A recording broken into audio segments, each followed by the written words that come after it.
cluster B traits, where narcissistic personality falls under, is a risk factor for intimate partner violence. Any single trait is a risk factor for IPV.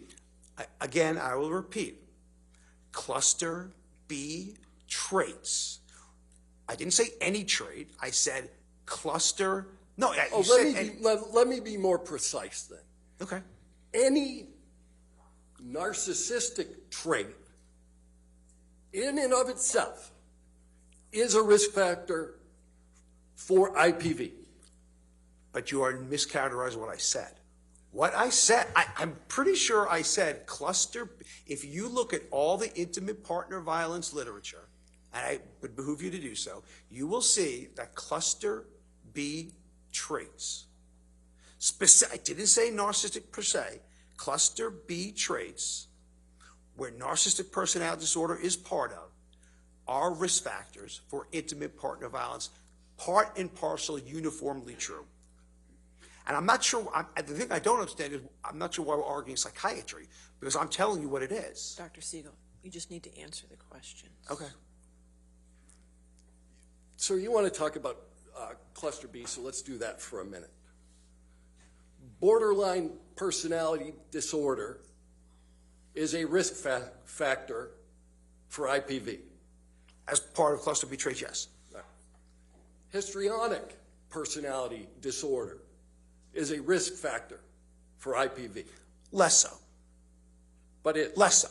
It's good. Less so. I mean, it's a risk factor, but less so. Yes. Yeah. Less so. Significantly less so. All right.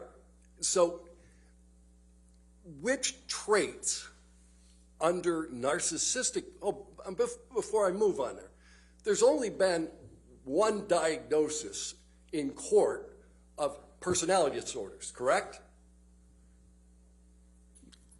I'm not sure who you're referring to. Are you referring to Mr. Depp, Ms. Heard? I'm not sure what you're talking about. Do you understand that there was a medical examination done of Ms. Heard? Yes, I did.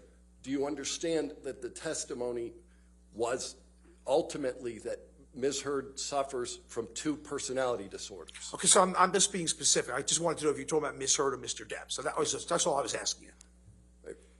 Yes or no to my question. Which was there's only one diagnosis of, Ms. Heard was diagnosed with that. Yeah, and both of the diagnoses are in cluster B, and both of them are risk factors for IPV. But both those cluster B things are, I'm not allowed to comment on the testing, so therefore, all I can say is that cluster B traits, and I'll tell you what they are, and by the way, I testified this before, which was that, 1, I don't expect perfection from my victims. 2, absolutely there were cluster B traits Ms. Heard had. Absolutely Ms. Heard had. Given that you've testified to it before, let's move on to a new question. Okay. All right. You indicated